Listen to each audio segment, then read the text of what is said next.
Gosh, the sun is setting down and we need to hurry. Okay guys, so this video is about K-pop audition mistakes that you do not want to make. I make a couple of these every once in a while because I just randomly think of them. Usually when I'm evaluating my course members. No offense to my K-pop audition course members, but you guys are my biggest inspiration. But hi, my name's Irene. I create videos on K-pop auditions every single Sunday, so subscribe, like if you want to see more of those. But in today's video, we're going to go over 5 mistakes.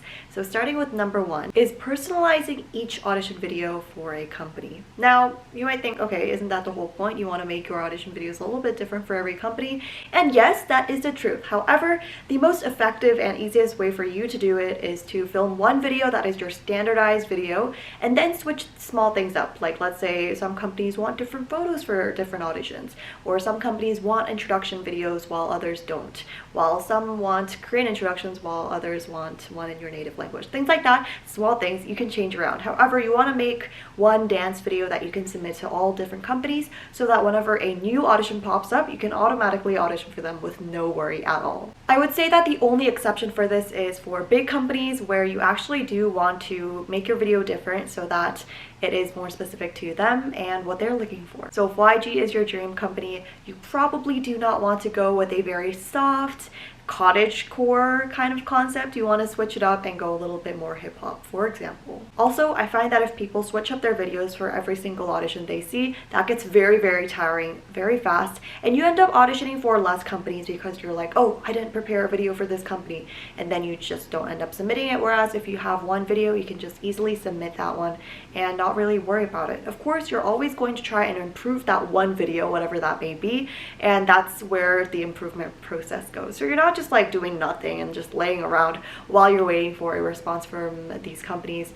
You're actually trying to improve that one video that you've got. Okay, the lighting's probably changed because my SD card was full and I was having issues with it. Anyway, let's move on to number 2. So number 2 is something that I've noticed a bit more recently with my course members, and specifically for photos rather than videos. Videos too, still applicable, but a lot of people make this mistake for photos, and that is filming your photos in a really dark space where it makes your quality look really bad and it doesn't really showcase your face well. I always recommend that you take your audition photos in a really well lit setting, and that would be best if it is natural lighting just like this. This is exactly why I film videos here, because it just makes the quality look a lot more elevated than it should be, and it also makes you look better. So just trust me when I say this.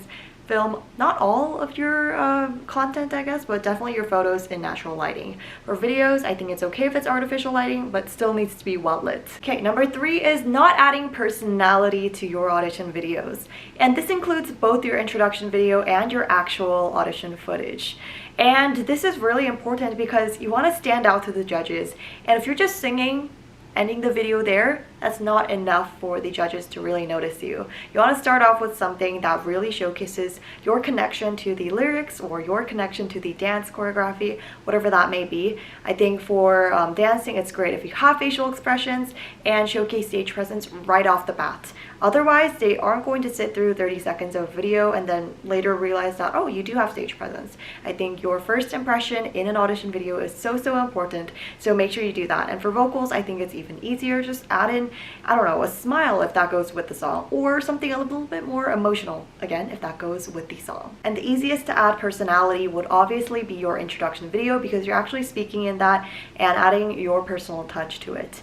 Make it seem like you're very excited, not even make it seem like you are excited. So showcase that you're really excited to be auditioning and you're very passionate to become a K-pop idol, and it should be very easy. Even if your words are super meaningful and they carry so much value to you personally, the judges cannot see through that if you do have like a blank expression while you're saying it, as if you're reading off of a script. You want to actually add emotion to it and not make it seem like, I keep saying it as if you're not actually passionate about it, but you know what I mean. You want to add your true thoughts and express that visually somehow. I'm making it sound a lot harder than it is, but I'm sure once you are familiar with recording yourself, it should be very easy. And the 4th one is doing your own thing when you're a beginner. So I'll elaborate more on that because it just doesn't make sense right off the bat. But it's that you're using head voice when the original song choice uses chest voice, for example. You are adding in a different melody. You are singing it in a different key. And that's like, you know, obviously there are exceptions with that, but most of the time that's not working out. The song is written the way it's supposed to be because it's just the best way. there's no other meaning towards it, I guess. And if you're changing some element of that, you're probably making it sound worse or a little bit off, is how I often say it, because it just sounds like what's not supposed to sound, and the judges can definitely see through that. And especially if it's a very popular song choice, they've heard it so many times, so at that point it just seems very odd to them. So if you can, try to the best of your ability to perfectly mimic and copy the original song choice. It's written like that for a reason, and especially if you're a beginner, you probably do not know the effects of you changing a certain part. If you are more familiar with, I don't know, chords and how a song is usually supposed to flow, and you switch a small part of it, like a tune or a melody, or switching a note, that should be fine, but beginner, definitely not. And we're already at the very last one. The fifth one is to practice consistency. I guess the mistake in that part of it is not really being consistent with your practice. I think dancing and singing is definitely a memory muscle. If you don't practice it for a while, then it's definitely going to go away, and the way you used to be able to dance is not going to be the same. And actually that is happening for me, because I never dance unless it comes to auditions, and it's still been quite a while since I've done a dance audition. So my muscles have gotten a lot more stiff, and it's just not the way it used to be. And I really wish I practiced it a little bit more consistently, but I guess that's not really what I'm trying to do. I'm not trying to become a K-pop idol, so it does make sense that it's okay to just drop it. But anyway, going back to you guys definitely want to practice consistently, and I would say every other day is just good enough. It doesn't even have to be extremely long hours. Don't make it hard for yourself and make it seem like something super difficult, but it's really not. And just dancing to one song, a day, I think should be enough, as long as you're doing it effectively and practicing, not just doing whatever. That means really recording yourself, analyzing what you are doing right, what you're doing wrong. All of that should be implemented into your practice. Of course, that's like the bare minimum, and if you really are working to improve yourself on a specific category, you have to be doing much more than that. I never really put like a specific amount, because it really varies from person to person.